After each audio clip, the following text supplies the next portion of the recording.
You flick a lighter without even looking at it. A flame appears in under a second, exactly where you expected it, exactly when you asked for it. You don't watch it catch. You're already turning away before the flame settles, on to the next thing, because it never once occurs to you that it might not. Now picture doing that same small task with your life, actually depending on the result. Somewhere in the dark, someone is grinding wood between raw palms, and there is no flame yet. None. No guarantee one is coming. For most of human history, that was the real transaction. Warmth, cooked food, and safety from whatever was moving in the tree line on one side. Cold, raw food, and exposed darkness on the other. Fire wasn't a convenience. It was the line between them. This is the story of how you got from that line to a lighter you don't even look at, and it took far longer and cost far more than you've ever been told. Start with the oldest method anyone ever managed. A dry spindle, spun fast between two palms, grinds hot powder out of a wooden board by friction alone. Almost nobody gets this right on the first try. Most beginners fail completely every single time, and the ones who don't fail still spend real years earning the skill. Even a working coal isn't a fire yet. It has to be tipped into dry tinder and coaxed with careful breath, gently, or it dies right there in your cupped hands. Fail, and you don't get embarrassed. You get cold. Genuinely, dangerously cold, with raw hands and a dead hearth, and the whole grinding effort still ahead of you again. The bow drill was the first real upgrade. A cord wrapped around the spindle, so an arm could do the spinning instead of bare palms alone. Here's what should surprise you. Egyptians were using it around 2000 BC. Inuit firemakers across the Arctic used it too. North American communities used it independently as well. None of them had ever met. The fire plow worked on the same basic idea from a completely different angle. A hard stick, rubbed back and forth in a groove, pushing hot dust ahead of it until it caught. Some evidence suggests indigenous Australians were using fire plows and hand drills tens of thousands of years ago, which would make this one of the oldest continuously used technologies our species has ever had. None of it worked without real, invisible expertise. The exact wood, the exact dryness, the exact rhythm, learned only by getting it wrong first, over and over, until your hands knew it before you did. In 1991, hikers found a body frozen in the Alps. Ötzi, dead roughly 300 years ago, was still carrying his fire kit when he died. Flint, a lump of iron pyrite, a curl of dried tinder fungus.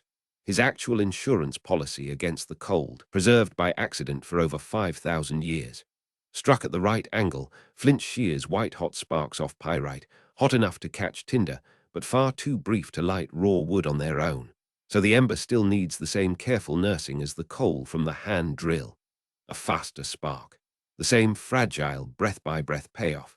Centuries later, people simply swapped in curved steel for the pyrite. The method barely changed, and it stayed in everyday use across huge parts of the world for well over 1,000 years. A third method ran on physics rather than friction or sparks at all. A piston, slammed hard into a sealed tube, compressing air fast enough to ignite tinder on contact. It most likely began in Southeast Asia, among Austronesian peoples, possibly over 2,000 years ago. Nobody outside that region knew it existed. Here's the detail that should actually land. The exact same principle, air compressed until it ignites, is what powers the diesel engine sitting under a modern bonnet.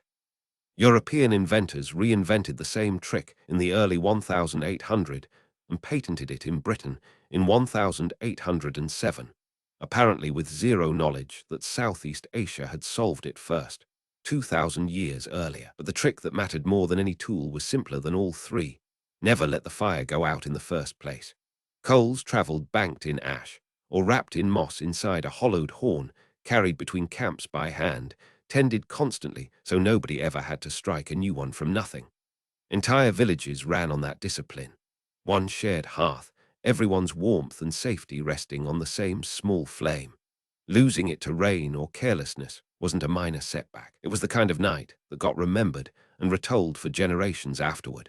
So all of that worked more or less, for tens of thousands of years. Here's the part that should genuinely surprise you. Making fire on demand, reliably, in under a second, is astonishingly recent. In 1826, in Stockton-on-Tees, A chemist named John Walker was experimenting with a paste of antimony sulfide and potassium chlorate on the end of wooden splints. He wasn't trying to invent anything. He scraped one against his own hearth to clean off a dried blob, and it burst into flame. He never patented it. He sold matches from his own shop, and once word spread, other manufacturers copied the idea within a few years. For the first time in human history, fire became something you could carry in a small box, small enough that you'd never think to be grateful for it. Here's what nobody puts in the same sentence as that convenience. Through most of the 1800, friction matches ran on white phosphorus, cheap, reliable, and quietly poisonous. Workers, disproportionately young women dipping matchsticks by hand all day, absorbed the vapor through their lungs and through decayed teeth. It settled into their jawbones and slowly destroyed them. The first documented case appeared in Vienna in 1838. Doctors called it phosphorus necrosis. Everyone else called it Phossy jaw. It took a well-documented 1888 strike by matchgirls at a London factory, and years of mounting evidence after that, before anyone with power actually acted. By then, two brothers in Sweden had already found the fix. Carl and Johan, Edvard Lundström, running a match works in Jönköping, had a working safety match by the early 1850.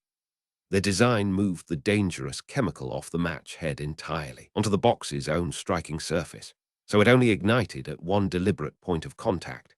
The matches won real acclaim at the 1855 Paris World's Fair, specifically for being safer, and the idea spread slowly across Europe from there. Britain didn't actually ban the white phosphorus version until its Match Act of 1912. The safer alternative had already existed for 60 years. Here's a number worth sitting with. It took our species roughly 100,000 years to solve the problem of fire, and less than a century, once we started trying properly, to solve the problem of doing it safely. It didn't stop there. For most of that 100,000 years, fire lived in the middle of the room, a ring of stones, smoke finding its own way out through a hole in the roof. Then, sometime in medieval Europe, someone built a chimney and pushed the fire against a wall instead. One idea, and it rebuilt the floor plan of every home that came after it. Take that same controlled flame and scale it up for war, and you get something far less domestic. By 1915, soldiers on the Western Front were carrying flamethrowers, a tank of pressurized fuel on the back, turning fire into something you could aim and fire across a trench. Terrifying as a weapon, and short-lived as one. Within a few decades, it was more useful stripped down and handed to industry instead. A blowtorch is the same idea, tamed, pressurized fuel through a narrow nozzle, hot enough to melt metal instead of end a life. Welders and plumbers use it now for exactly that precision. Not every branch of this story kept the fire at all. Within a few decades, you could buy an electric fire, a heating element behind glass, styled to flicker like flame, with no smoke and no fuel. The warmth was real. The fire wasn't. Most people buying one never thought to ask the difference. Then there's the branch that was never about warmth or war in the first place. Fireworks became common in China roughly 1,000 years ago, gunpowder mixtures first developed by alchemists chasing something else entirely. They kept the explosion and dropped whatever they were originally chasing. What started as an accident became a controlled blast, set off on purpose, for no reason but the spectacle of it. Grinding a spindle for warmth and lighting a firework for pleasure run on the exact same chemistry. One kept you alive. The other, you pay for on purpose, just to watch it disappear. Somewhere behind every one of those fixes is someone who decided the problem was worth solving properly and never got their name attached to the decision.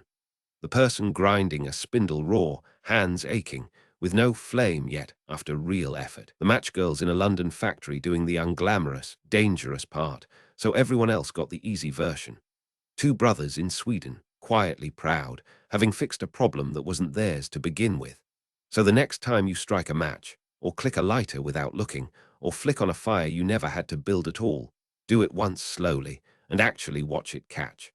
The fire hasn't changed.